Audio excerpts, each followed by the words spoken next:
I always think paranormal or supernatural stories are reflections of the world we live today. The nature and characters of ghosts, monsters, and other paranormal creatures, too, would invariably change as our lifestyle changes. So, most traditional creatures like dokebi or cryptids like the nine-tailed fox lady are no more very prevalent in modern accounts because their characters were born out of traditional rural community and don't have place in the densely populated and highly urbanized modern Korea. But there's one paranormal being that transcends the changes of time and lifestyle. Grim Reapers. Their attire might have been a bit modernized here and there, but their presence remains strong even in modern accounts, because nobody can escape death after all. I have already discussed about Korean Grim Reapers in my old episodes, by the way.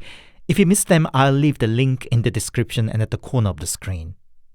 Just to briefly sum up, the traditional idea of the underworld in Korea is influenced by that of Taoism the most. It's basically the carbon copy of the old bureaucratic world, headed by the Jade King, various deities as his ministers, and minor figures as their staffs and officers, all doing their job in their given area. In their worldview, a Grim Reaper is really a low-ranking officer who does the gritty legwork of picking the spirit of dead and guide them to the underworld. So even though they are often depicted as scary because they represent death, Korean Reapers often show more humane and sometimes even rather pitiful side. You know, as a low-rank officer bound to the thankless dirty work. It's quite a different character from more ruthless and all-powerful image of the death in the Western culture. In today's stories too, people fight, manipulate, and deceive Grim Reapers to escape death. Really, they are rather poor. So, here are 5 allegedly true stories about Grim Reapers. As always, handpicked, translated, and narrated by a host. Anthony.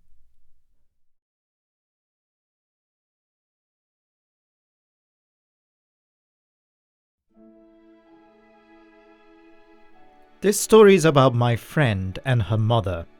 I called her friend Heji for the sake of the story. At the tender age of 15, Heji had to quit her school because her ailing health that had been progressively worse over time reached a point she couldn't carry on with a normal life. She was bedridden all day long with high fever, but no doctors could help her, let alone diagnose the cause. Her mother kept her side day and night. One night, she dozed off by the bedside and had a dream. She found herself in her home and saw a dark figure standing outside the front door. "What's that?" she barely thought. And the next moment, the figure slid across the floor and stood in front of her. Mom had to lift her head to look at the face of the man because his height was so enormous that his head almost touched the ceiling. Clearly, it was no ordinary person. She just knew it was a Grim Reaper. What do you want?" she said. "I have to take your daughter," the man said. "What? My daughter?" "Her time is up by tonight. I'm taking her now." No mom would just say, "Okay, there." She tried to push and block the man, but he didn't even flinch and just kept saying, "I'm taking her now." Mom now turned to begging.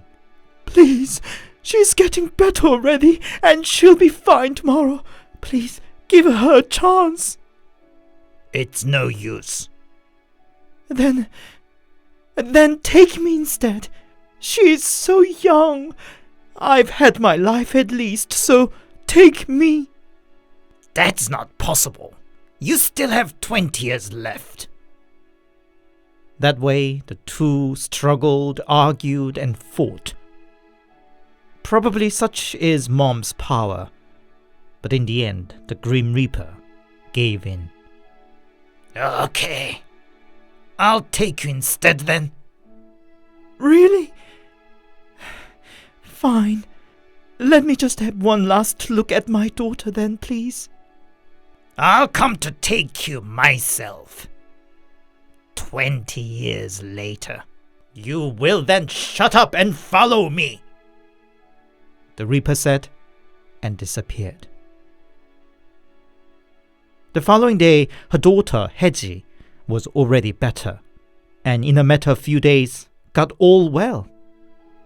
With their life back to normal, her mother soon forgot about that weird dream.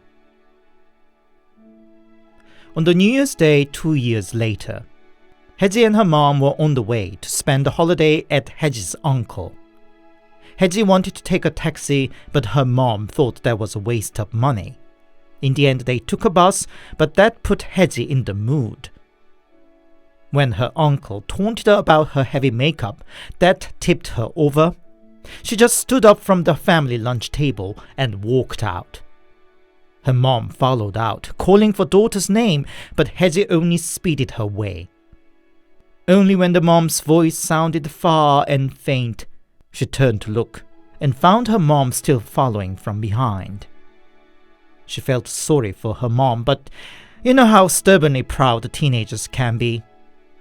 Haeji still didn't want to go back to uncle's and decided to take a bus back home. It was then. She saw the road in front of her veiled under thick fog. So thick she couldn't even see her own feet. She wondered, but anyhow carried on into the fog. Soon she saw the headlight of a car running towards and took a quick step aside. The car ran past her, but soon heard it crashing behind her. Haeji didn't bother to check and carried her way on. Now back home alone, her phone rang. It somehow gave her a dark foreboding and answered it quickly. "Hello?" she said. "Oh, Haeji, are you back home all right? I too will be soon on the way back." It was her mom. Haeji somehow quietly sighed of relief. "Okay, Mom." "By the way, didn't you notice anything weird earlier on the way home?" Nope. What do you mean?" Apparently, her mom followed Haeji into that thick fog, but what she faced was not Haeji, but the headlights of the car rushing towards her. Too late, she thought, but something pushed her hard to the side, and she fell to the farming field next to the road. After the initial shock and pain, she stood up and looked, but found nobody all around. She didn't know why, but she suddenly reminded herself of what the Grim Reaper told her 2 years prior, that he would come back 20 years later.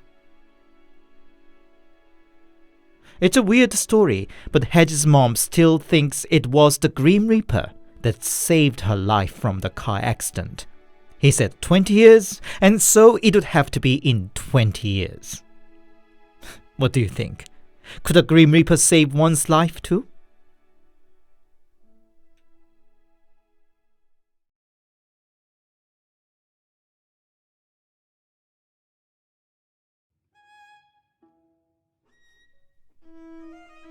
Summer 2002. The whole country was partying for the Football World Cup in Korea. That was the first time ever for Korea to reach the quarter-final, so we were literally living the history. Anyway, that was the day Korea won 2-0 against Poland. I went to bed excited and happy that night. Then somebody gently kicked my feet.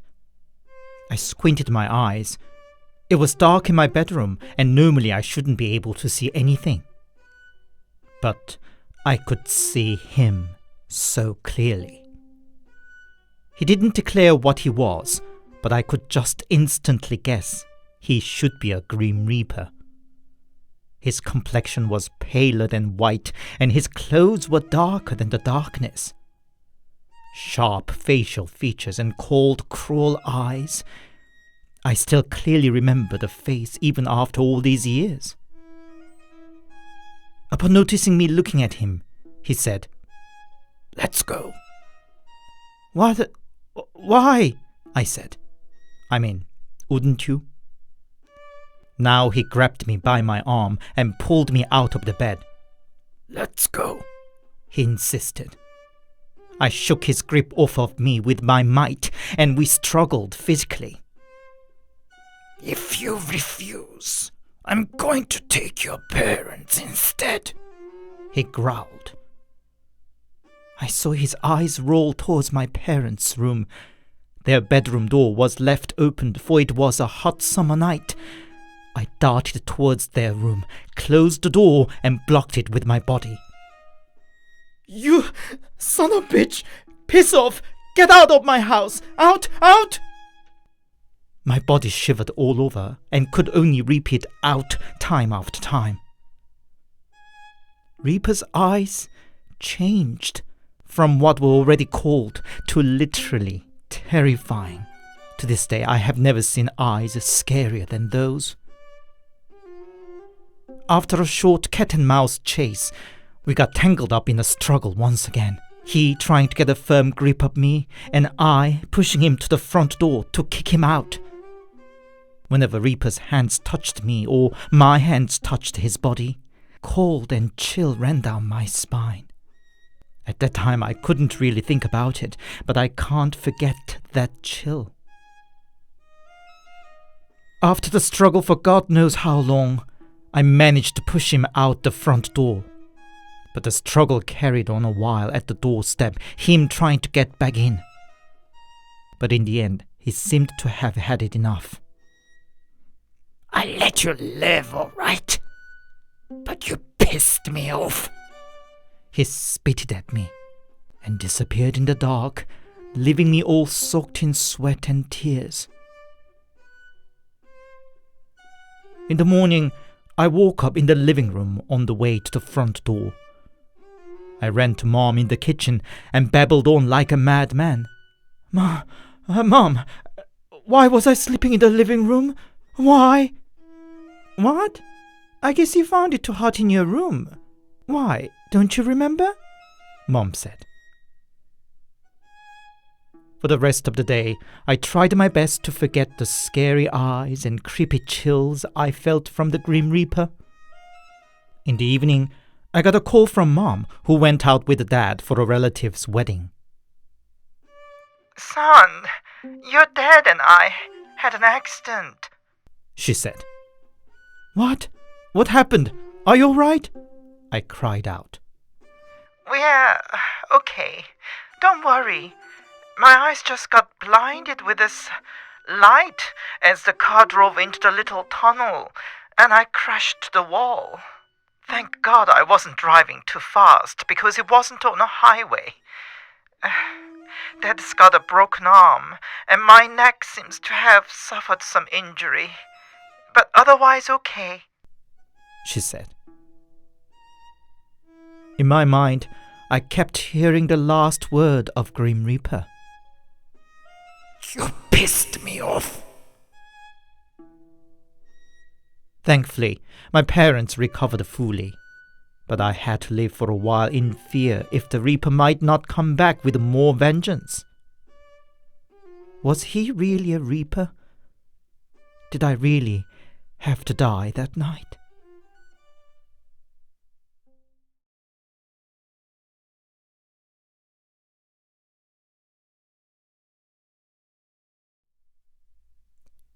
Following are two very short accounts written as a comment to other longer postings, but I find them rather interesting and grouped them together here. My grandpa was very ill and spent last of his days in hospital. He could barely manage day to day, being force-fed and hooked up to the ventilator. Doctors told us we should prepare his funeral. One day I was keeping his side. Grandpa said through his oxygen mask, "Help me. to sit up. Sit me up. So I did help him to sit up, but he was too weak to stay sit up by himself and kept sliding back down, and I had to support him up. About 20 minutes like that, I was getting tired. Thankfully, my mom took over from me, and I heard Grandpa whispering to Mom. They're waiting at that corner, waiting for me to fall asleep.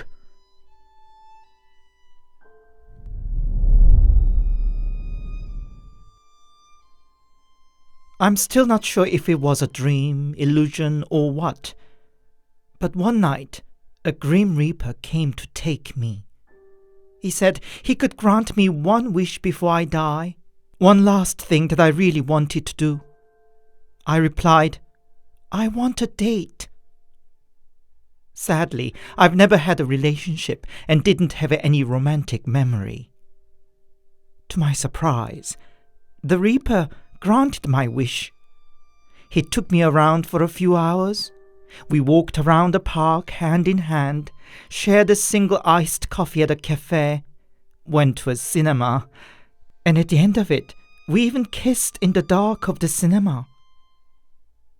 The Reaper then held my face with both hands and looked me in the eyes. I'm risking my life and let you live. Have a long and happy life, he said, and I woke up from the dream.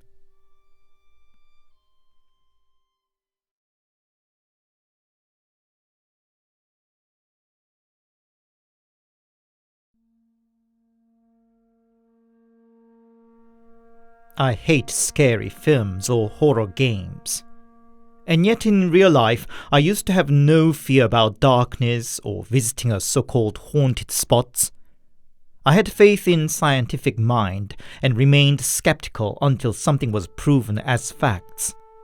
In that regard, the idea of ghosts, afterlife, monsters, and so on didn't mean anything to me. That is, until I experienced the inexplicable myself. At 15, I went to study in India by myself. It was decided because I didn't fit in the Korean school system.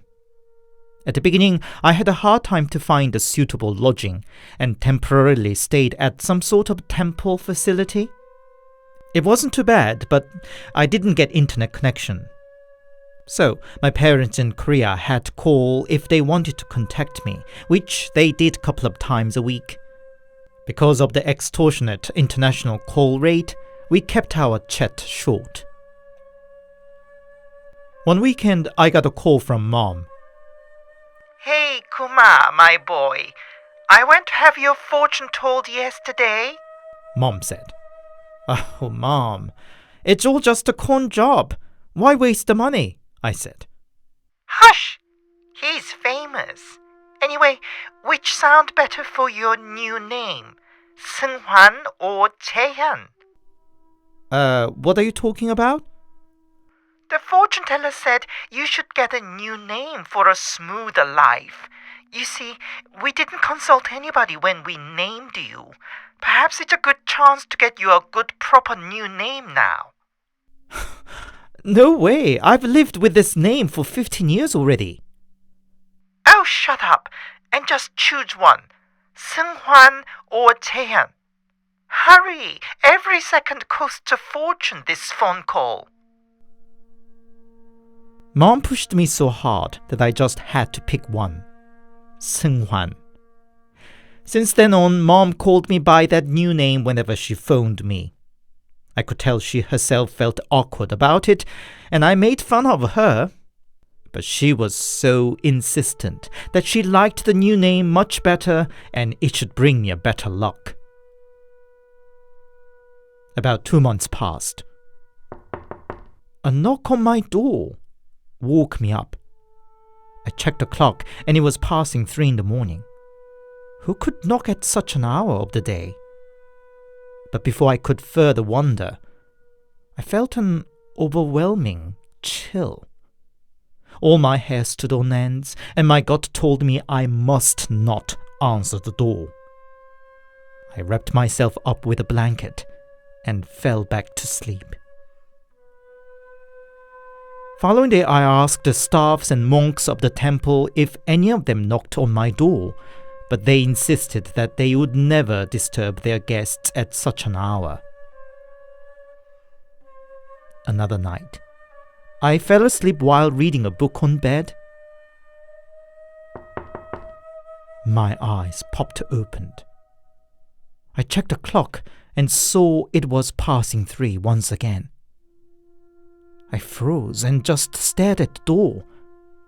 A normal visitor would knock again at that point, but it was silent. I wanted to pull up the blanket over my head and ignore again, but I couldn't move. I could clearly feel my hand grabbing on the rough blanket, but couldn't move any further. Was this what they call sleep paralysis? I struggled to move my fingers. The door creaked open. I thought my heart would jump out of my mouth, but I could only stare at the door. There stood a man in a black cloak. I told myself it was just a dream, while the man slowly came up to me. Are you Kim-guma? Hearing my name from the strange guy, my brain froze. What was going on? What was this guy? I said, are you Kim-guma? His raised voice startled me, and I reflexively replied, I'm not. Are you not? No. The man frowned, mumbled something under his breath, and walked out. With the sound of the door closing, my paralysis broke, and I shot up on bed. I was soaked with sweat and breathing hard as if I just finished a 100-meter sprint. Following morning, I thought over the night again and again. How everything felt so real. His face, clothes, voice, everything felt so vivid in my mind. For the first time, I felt hard that I was alone there. I wanted to call my parents, but I stopped myself because I didn't want to concern them.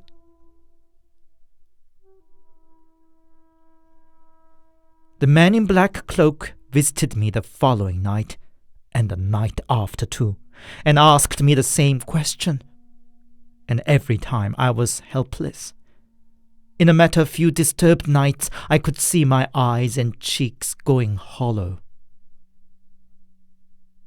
On the 4th night, once again the knock at 3 o'clock woke and paralyzed me. The man came up to me and asked me once again, Are you Kim-guma?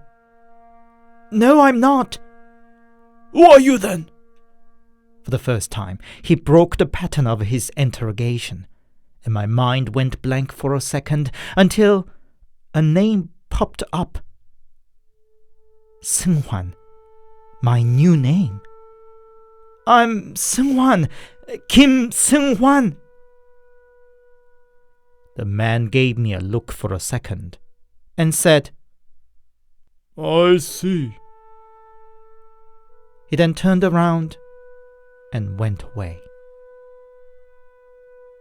The man didn't return again. That's already 10 years ago, and ever since I've been experiencing things I cannot prove or explain.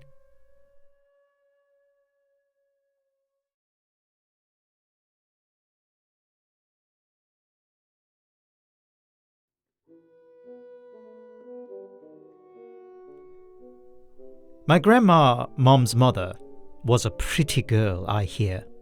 Even in her ripe old age, with her big round eyes, small but perfectly formed nose, and little cherry lips, she was known as that pretty granny among her neighbors. Combined with her delicate, dainty stature, she must have been a real little beauty in her time. No wonder Grandpa adored her so much all his life. Anyway, when Grandma was a young mother of 2, that would be my uncle and aunt, she fell asleep next to her children one night, and in her dream appeared a Grim Reaper. He looked the cliché of the traditional Grim Reaper, in a traditional black hat and gentleman's cloak. His face was grey and devoid of any emotion. Get up. Time to go. He said, looking down on Grandma. Grandma was then barely 30 years young and couldn't believe it was already her time. But before she knew it, she found herself already mindlessly following the Grim Reaper to somewhere. She thought of her little kids. How sad would they be without her? Excuse me, I don't mind dying, but what about my little children? Who's going to take care of them without me? Grandma gently and cautiously talked to the Reaper. As I knew her well, she didn't have a fighter's bone in her, and she never raised her voice or lost temper. I can just picture how she would have kept her calm, lady's countenance even in that situation. Everyone has their excuse. No one would die if I listened to them all, Reaper said bluntly. It's really because of my babies. Couldn't you give me at least a few years of time till they grow up a little? I'm just doing my job according to the order I got. Grandma couldn't disturb him more and kept following him. Meanwhile, they reached a field full of flowers, so beautiful, and the air itself was perfumed by the fantastical flowers all around. Grandma forgot her worries for a moment, busy looking around the view. But past that field of flowers was a barren land, and at the end of it was a river. Grandma felt there was no return once crossed that river. Mr. Reaper, I really can't stop worrying about my babies. The youngest hasn't even weaned yet. I don't think I can go. No, I won't go. Oh, for heaven's sake, just come! Ripper turned around and shouted with irritation. Do you think I want to do this? It's just my job. God, what's so good about life? You die once anyway, so just let it go. But for once, it wasn't a fight she could lose. Grandma kept begging. I beg you, just a few years more till my babies can take care of themselves. Then I will follow you without a word. Please, let me live this time. I beg you. Oh, shut up. I've had enough. Every single one begs, nags, argues, and whatnot. Do you have any idea how hard my job is? But if I don't do it, I get reprimanded. It's not I want to do this, but it's my duty. Put yourself in my shoes. Grandma didn't have a heart to argue with a poor Reaper, but couldn't just depart like this either. She turned around and attempted to run away, but was caught in no time. Now pulled and dragged by her wrist through the dusty ground, she still tried to dig her feet to the ground and grabbed on rocks. After such a struggle, the Reaper threw Grandma's hand away one moment and shouted, Ah! Why do I have to do this? You damn old thing! Go and live then! Live as long as you like! At first he looked gentle and I thought he'd go smooth for once. But heck no! Just another stubborn nagging bitch! Go and live as long as you wither like a dried prune! He then jumped on the boat by himself and sailed away.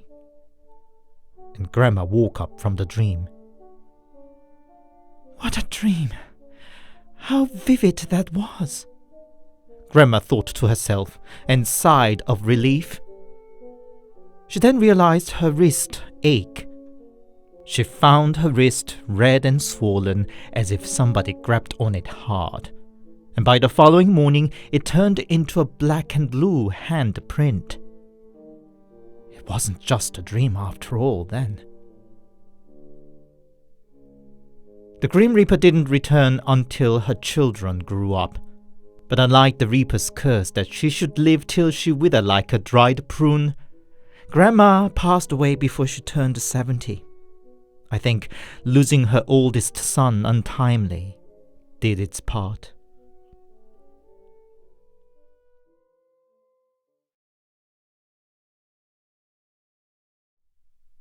Hi, it's Anthony here, and thank you very much for listening. I hope you enjoyed today's stories. Recently, I watched an episode from the original Twilight Zone series, where the young Robert Redford plays a charming but sly Grim Reaper to make scared old Gladys Cooper to disarm and accept her death. Really, comparing to him, Korean Reapers seem to be much more naive. Maybe you should come to Korea where you might have a better chance to negotiate with the death. How do Korean Reapers compare to the death figures in your culture? Let me know in the comment. If you enjoyed my work, please give it a big thumbs up and a comment, and please consider subscribing to my channel if you haven't yet. If you'd support me more directly, I have a Buy Me a Coffee account, the link's in the description, and there's also a Super Thanks option here on YouTube for a one-time small donation. Thank you. Until the next, stay safe and take care.